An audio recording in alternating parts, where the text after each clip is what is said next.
Welcome to the Kindness Project, the podcast designed to share stories of kindness and share how kindness can make positive change in our world, one small act at a time. This week on the Kindness Project, we talk about classic books, superheroes, and we have part one of our interview with Kamal. Welcome to the Kindness Project. I'm joined by Carl. I'm joined by Jonathan Livingston. I'm joined by Jonathan Livingston Seagull, apparently. Oh, do you better Seagull impression? No. Oh, I'm joined by a girl who has just been trying to force feed me blackcurrant. It's Charlotte Dames. And I'm joined by a man who's still complaining about his cup of coffee. It's not a great cup of coffee, to be honest. Then drink my blackcurrant. I'm all right, sir. Anyway, quick question, and this is an unofficial question of the podcast. What classic books have you read? Have you never read? And one classic book I've never read that's been on my list for years is Jonathan Livingston Seagull. Jonathan, it is too late, isn't it, to record this? Jonathan Livingston Seagull. Have you ever read that book? No. Apparently it's a classic. What classic book have you never read? Well, if you'll turn around and see the entire shelf, those books are classic books I've never read. They include titles such as The Three Musketeers, Gulliver's Travels. Does that count as a classic? Yeah, Gulliver's Travels is a classic. What's the one with the little people? Gulliver's Travels. No, the other one with the little people. Gulliver's Travels 2. No, The Return of Gulliver's Travels. The other one with the little people and they live inside people's houses.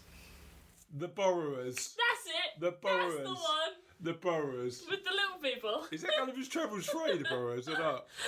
You know what? They should make some sequels of classic movies. Treasure Island 2. No, because they always come out worse. Oh, you know what would be good? Lord of the Flies 2.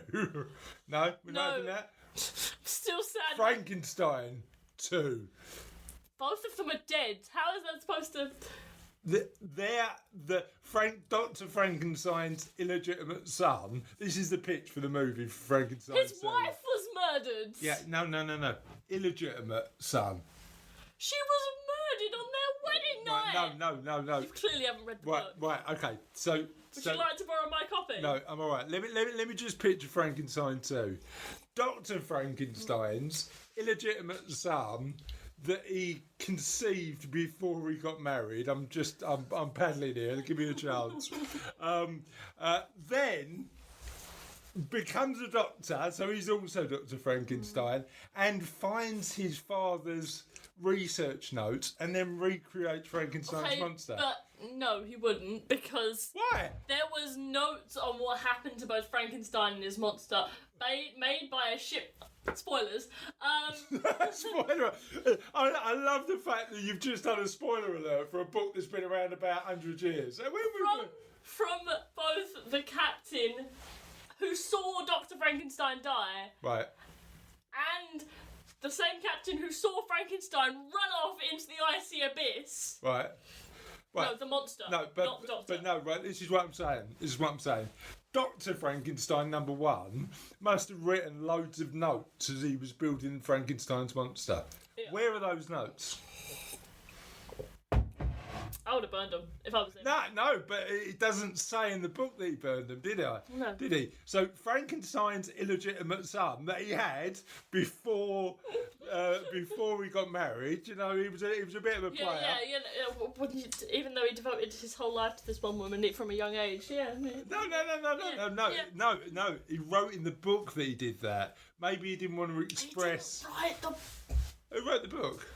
It was him telling the captain the story, and then the captain wrote the book. Right, got ya. Right, but maybe he didn't want to tell the captain that when he was younger, Frankenstein was a bit of a player.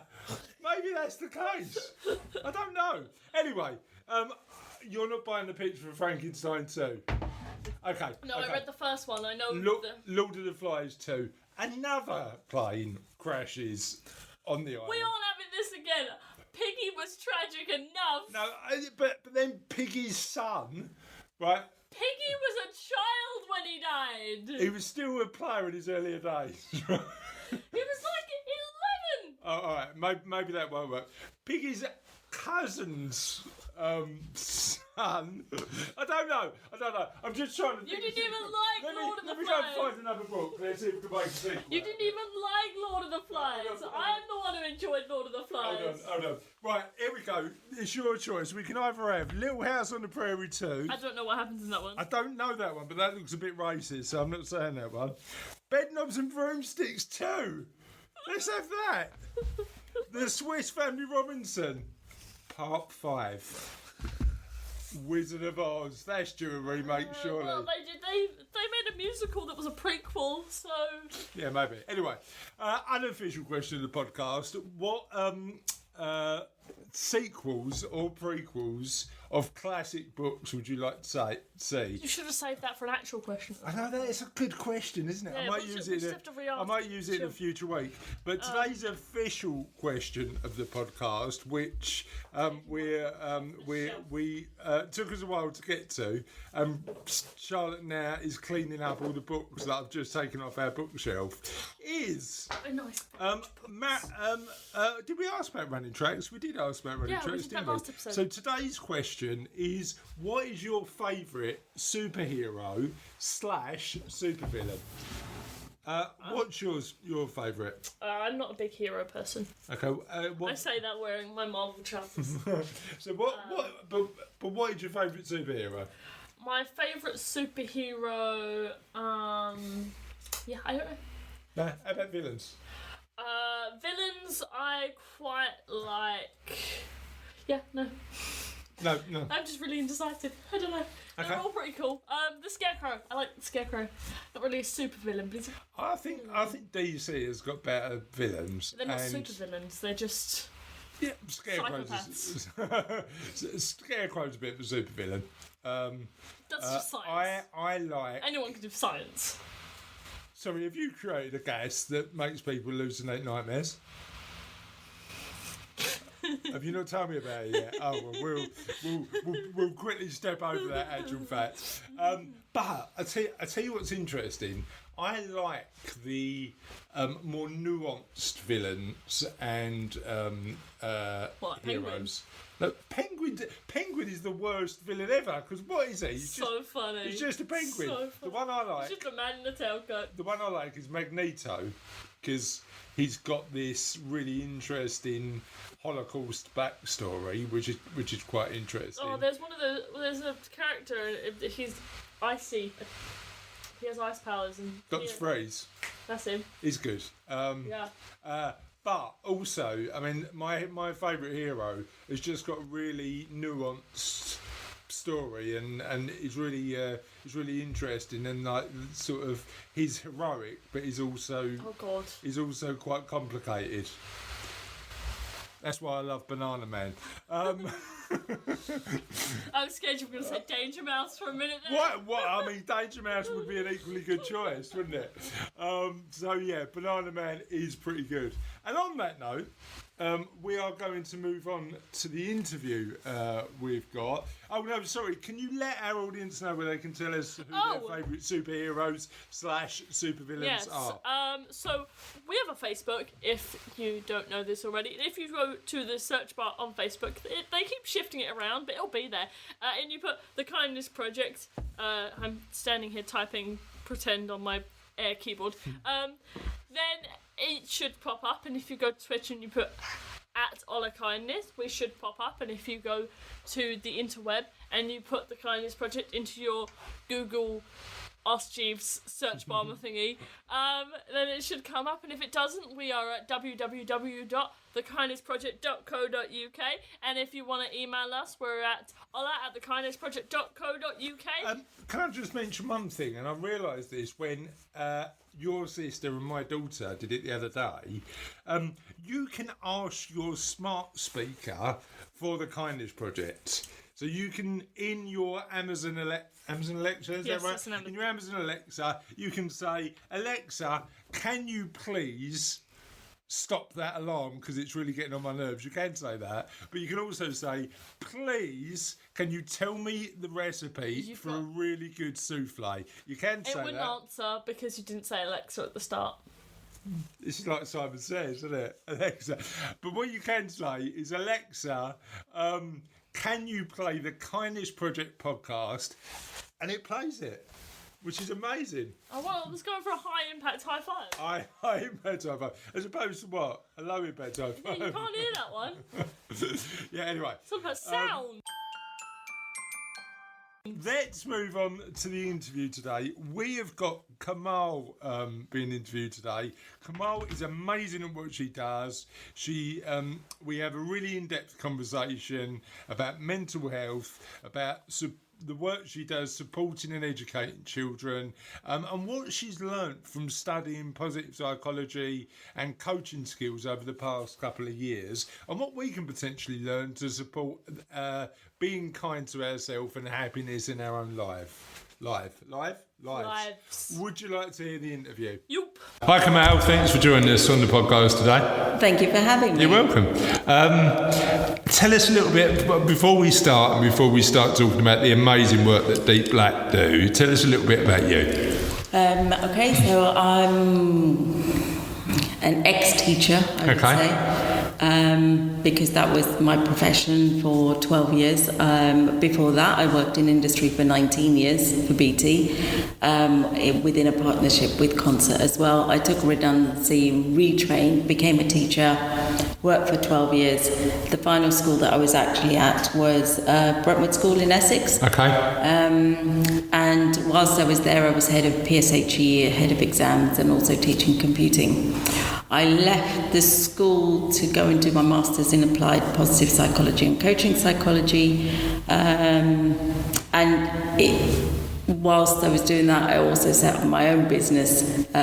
Like you didn't have enough to do, right? Like I didn't have enough to do. The master's, yeah, absolutely. And then I carried on working as a freelancer for Deep Black, whilst I was also setting up the business and doing the masters, because the work that they've actually been doing has been amazing. Yeah. I've worked with them and I employed them to do some work for Brentwood School and the students within it.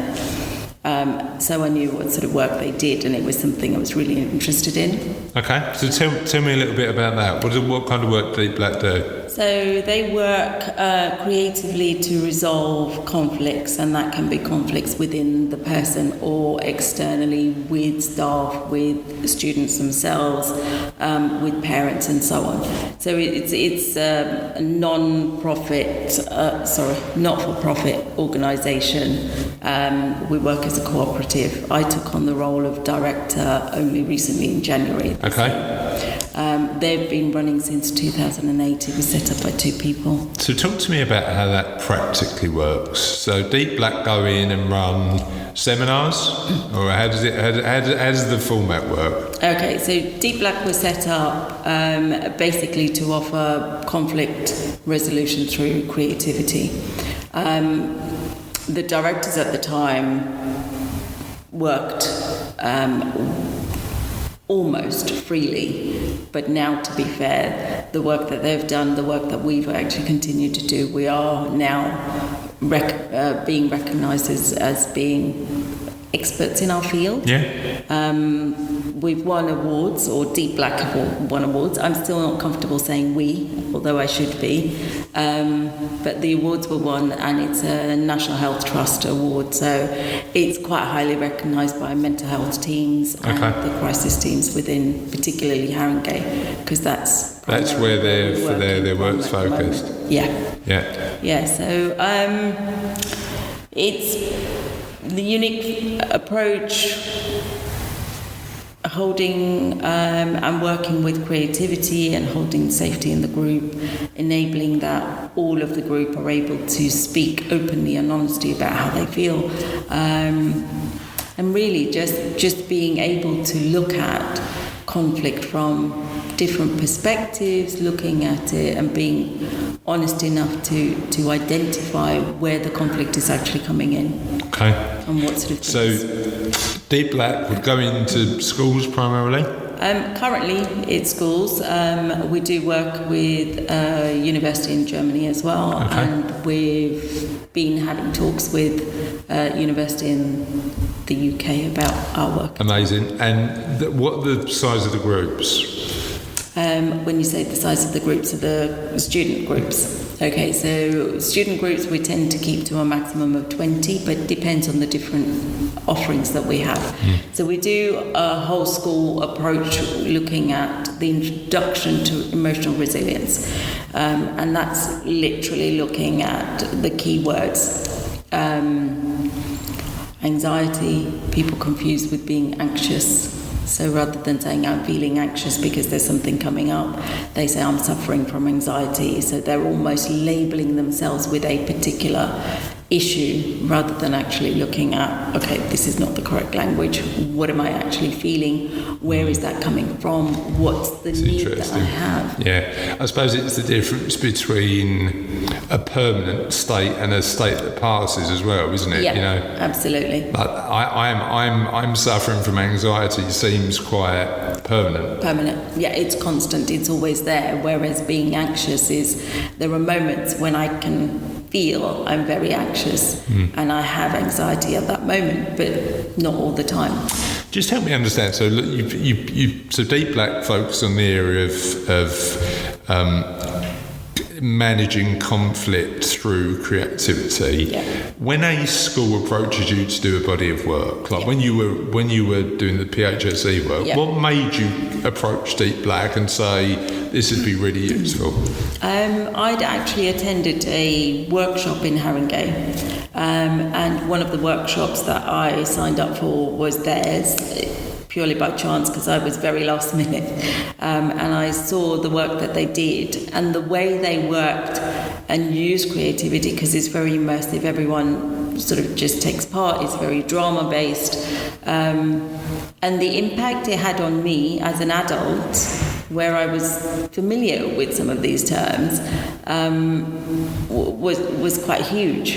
And I thought, I know how the kids will respond to this, how the children in the school would respond to this, and how we as staff could also start responding to the children and educating. It's a whole school approach to learning about and working with emotions, looking at. People don't realise when you behave in a particular way that there's something else going on underneath. Yeah. So I might be crying, but I might be crying from joy, or I might be crying because I'm really sad, or I might be crying because I can, just cry. But it's that people have got their own stories, and sometimes we don't recognise that, do we? And when you say a drama-based approach, does that involve role play? Does that?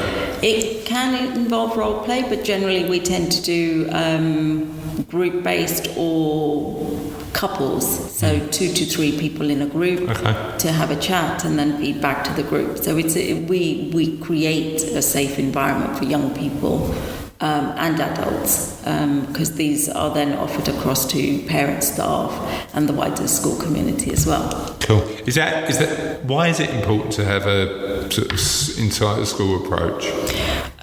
Because if you provide just a singular lesson session, it's not then embedded. If you embed it within the whole school, everyone knows what language to talk. Everyone knows which language is being used and how to actually approach certain feelings and emotions and behaviours. In a school you have some very challenging behaviours, and the child who's actually being naughty, who's being abusive, there's a reason for it. There's an underlying cause as to what's making them feel that way.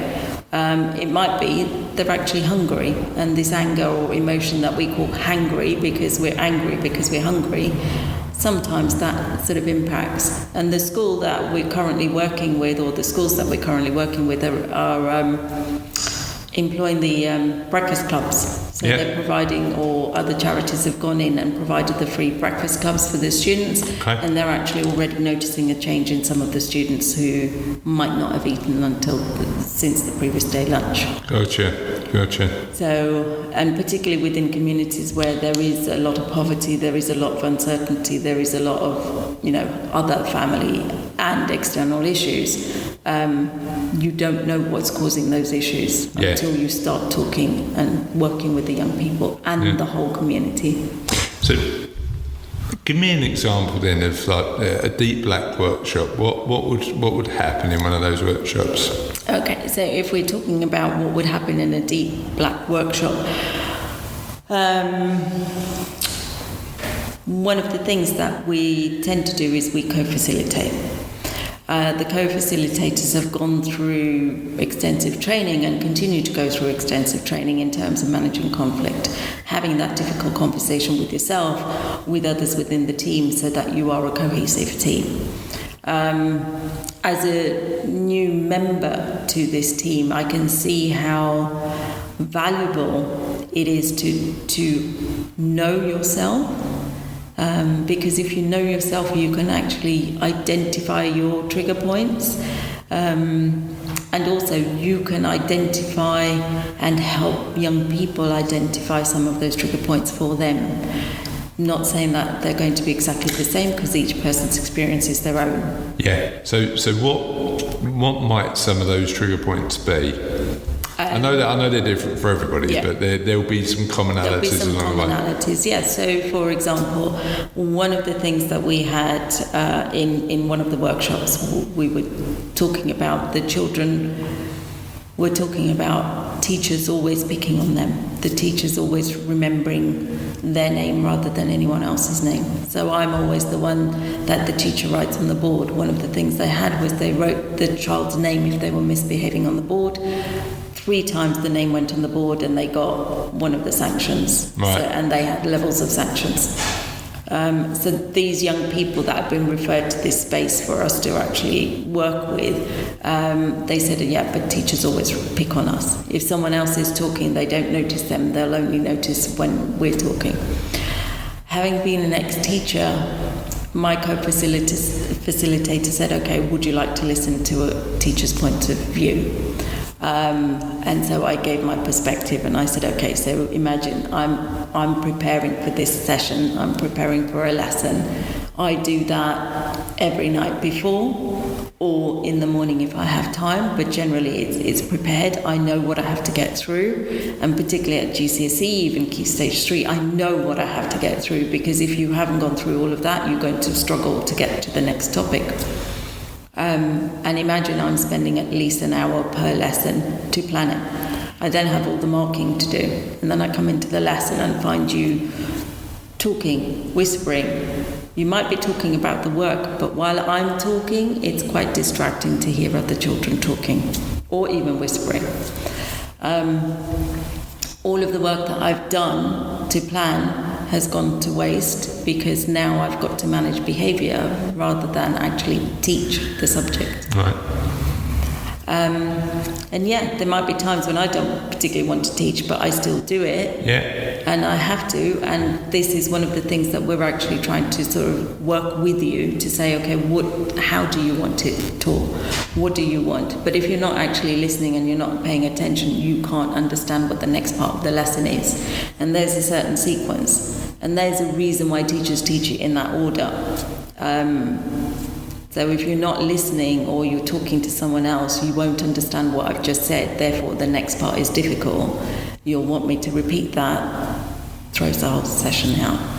And I think they started understanding the teacher's perspective after that. Yeah. It's I suppose it's about just taking the time to understand somebody's perspective from their map of the world, from their background, from their upbringing, from their role in society. Yeah. And I don't think we do that enough. I think it's really interesting. I remember having this conversation about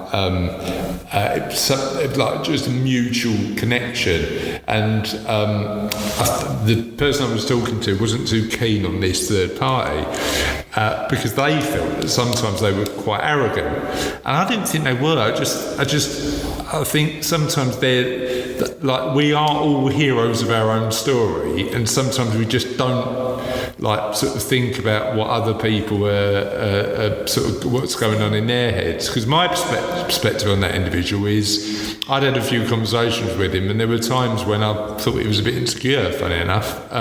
So it was that, I didn't know whether it was that arrogance that masked that potential insecurity. Yeah. But I think, taking the time to understand and listen to somebody else's perspective is really important. Something I'm probably guilty of not doing enough. So how are Deep Black funded? How do you pay for your service? Okay, so currently one of the biggest funds that we have at the moment is with the Haringey Council. So we're commissioned by the councils.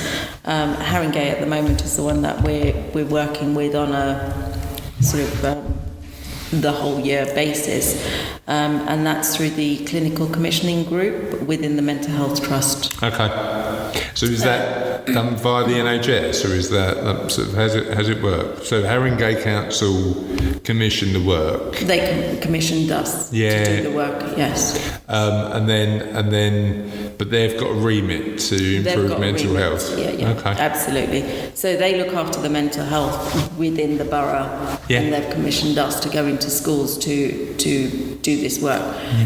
What they also want us to do is to work with the mental health in schools teams to enable them to be able to use some of our creativity, or to come up with creative ideas similar to what we're already doing and working within the schools that they're actually already in.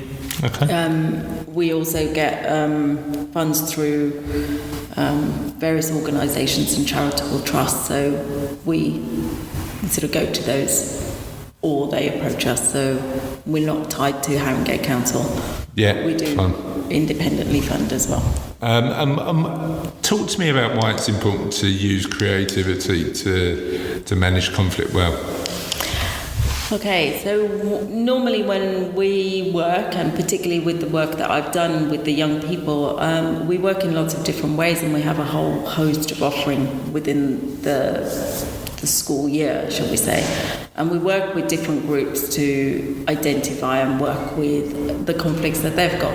So one of a typical workshop that I've worked and run this year has been something called Calm One, where the students are referred in, and we have a chance there to actually start looking at and exploring what are the conflicts, how is it actually arising for the young person. Is it because they're withdrawn? Is it anger? Is it their behaviour within class? Is it behaviour outside the school environment? Is it lack of effort within lessons, or outside of lessons? And I just want to get some clarity, just from my perspective. So the conflicts you're talking about could potentially be conflicts with teachers or conflicts with other students, and that's why they're referred potentially. Or it could be a internal conflict that might be creating anger, that might be creating conflicts. Does it always come back to that internal conflict? I think what we've actually experienced, that there's a lot that we've not yet been able to understand about the young people. I mean, these young people are living in areas, have witnessed things that no young child should. There've been violent sort of issues within and around their schools. Some people, literally are having to walk past it every single day and being reminded of it. So you can see that the conflict is not necessarily with anyone else, but it's how do I manage this? How do I cope with, walking past this every single morning on my way to work or on my way to school, rather. How do I make it okay for me to still be able to do that? Because I can't move house. I haven't got that sort of money to move house. Parents can't afford it. I'm stuck. This is what I have to do. How do I make it work for me? So a lot of the times, yes, I suppose it does come down to internal conflict. It's actually getting them to start understanding where the conflict's arising, what's causing it, and how to manage it and how to deal with it. what are their needs, what are their unmet needs, more importantly, what is not being met for them. So their sort of safety, security, understanding, the sense of respect, whether it's respect for themselves or respect from others. What's going on, and how do we actually manage it? How do we deal with it? How do we help them? It's interesting. And what skills do you need as a facilitator to make sure that you sort of manage this? Because it's got to be quite a tough environment at times, right? Yes, it is quite tough. More, I think, in terms of emotionally, there have been times when you've just been listening to the young people and you think, oh my God, you're what, 11, 12, 13? And you've already seen all of this stuff? Yeah. And you can't see any way out of it for them or for themselves. So the skills that we feel are, essential, because you can learn everything else. But the skills we feel are essential are non-judgmental. You can't judge anyone. You have to accept what they say as being honest. Positive regard for them, no matter how they behave within the session. You do have some students who come in and say, I don't know why I've been referred here, I'm just going to sit here. And it takes time for them to build up that trust. So somebody who is actually really interested, genuinely interested in them, and just building that trust really so that they can actually talk to you. The session, particularly, as I said, with the Calm 1 sessions, for example, they go over 6 to 8 weeks. They can go longer. And sometimes it takes the young person about week 4, week 5 before they trust you and start talking to you. Yeah. And it's heartbreaking. You just, I think as a mum, I just want to just sit there and give them a cuddle and sort of say it'll be all right, but I can't, because I know that that's not going to fix anything for them. What I do have to do is give them some skills to help them build up that self-resilience, that self-confidence, and yes, okay, it's difficult now. Let me think about why it's difficult, what's going on, how can I deal with it, who do I talk to, where are the people that I need. And to a certain extent, learning from somebody about that needs that relationship of trust before that ever happens, because you need to be a mentor, don't you? You can't just be somebody who's... No. I suppose they've probably had experiences in their lives where they've been told what to do, as opposed to being coached into thinking about life in a different way. Yeah, and a lot of the times they've actually just been firefighting and they're not sure what they're firefighting against, if that makes sense. Yeah. They've just seen a situation, they've walked into a situation, or something's just triggered them. How do you cope with being kind to yourself in those environments? Because hearing some stuff that they might talk about, that the kids talk about, might be quite tough, right? It is, but I think also at the time it's acknowledging that they've shared something so precious that they wouldn't, share with any other stranger.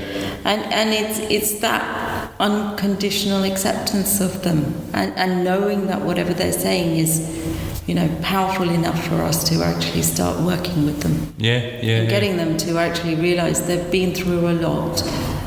There are times what they need to do, and these are some of the coping mechanisms that they already have, because some of them have already been living through this for the last 4 or 5 years, and others are learning to deal with it and cope with it now. What do you do? How do you cope with it? What, who or where can they actually go to feel safe? Yeah, but also how do you move forward, I'd imagine, is the key factor. Yeah, and to be fair, with those, we don't necessarily get involved in terms of how to move forward. We're looking at giving them strategies of identifying, okay, what are my needs? Where is it coming from? What giving them the time and the space to reflect as well. Yeah. Do you think there's a stigma in mental health when it comes to schools, and what would a Deep Black do to help make sure there's not any more? Okay, so one of the key things that they actually did in terms of Deep Black was They worked with a particular school. They were commissioned by the school to provide a 3-year program to help alleviate this stigma against mental health. So let me take a step back. Yeah. What was the stigma? What was the perception? That mental health wasn't important, or what? No, I think young people, and also, I think generally, if you actually listen to the reasons why people don't reach out for help, is because they don't want to be thought of as a nutcase. And this is the word that a young person has said. We don't want to talk about this. We don't want to be seen as a nutcase. Okay, what do you mean by that? And when you start exploring the reasons why they don't talk about it, and how they're actually containing everything that they're containing, you're either going to blow or you're actually going to go ultra silent and not do anything. It's really interesting. I mean, I think we've probably, as a society in general, we've moved forward massively over the last few years about talking about mental health. But the interesting thing is, it's not generational. No. It's not, we're all human. We all have similar sort of issues. And I think we do definitely need to, as a society, just be more open when it comes to stuff like that. So that's the first part of Kamal's interview. We've got the second part next week, and I'm sure it will be insightful as the first bit. Yep. On that note, what is it? Tis the end of another podcast. Tis the end of another podcast, and we all know we should get Tis the End shirts. Yeah, I know. I've been saying it for a while. No, you know what my next shirt is going to be? This too shall pass. Oh, I am good. Why is that? Why is that? That is an amazing. This too shall pass on a t-shirt is going to be. I am going to get a Tis the End t-shirt though. You're going to get what? I'm going to get a Tis the End t-shirt. Okay, get a Tis the End t-shirt. I like that. And last week we asked our audience, what should I add to my running playlist? And we've got a bunch of different answers. John Cook said, Yakety Sax, Don't Talk Back. Do you know that song? No. Yeah, very old, but actually might be quite a good running song. Then Richard said, you know what, I like running, but I've never ever listened to music while I'm out running. I'd get so bored. I like putting music on while I'm running. Russ, esteemed producer, said Valhalla Calling. Now, I'm trying to get my head around this, because I listened to that song thinking, should I add that to my playlist or not? Decided not to, but you know what it is? Sea shanty. And High impact. All right, with the high fives. But I'm not. You're feeling sea shanties at the minute, aren't you? Yeah, I have one on my playlist I really like. It's called Liar. Okay, fair enough. So I haven't got into the new trend of sea shanties at the minute, but I might do. Alison Hagen said, I've got a bunch of songs on my playlist. Songs by Moby, Foo Fighters, Faithless, Rumrig. Those bagpipes really get you up a hill. What, are you running away from them or what? I mean, that's the only... Why are you looking at me like that? That's rude. Sorry. On what planet does anybody think that bagpipes are a good musical instrument? It's rude. Okay. I'll accept that. Some musical theatre, so Yes. it's quite a mix. And Sam Chilton said, I use the Amazon Music CrossFit workout playlist. Great for 10Ks. Anything more, I use Best of Dance or Chilled Beats playlist on Amazon Music. I've managed to run 4 miles listening to the same song when I accidentally put repeat on, and I didn't realise I was 100 until I was 100 years from home. Yes! That was Scorpions' Rock You Like a Hurricane. I don't know if I'm... Yes, I do know that song. That's a great song. But then when... Would you not know what happened there?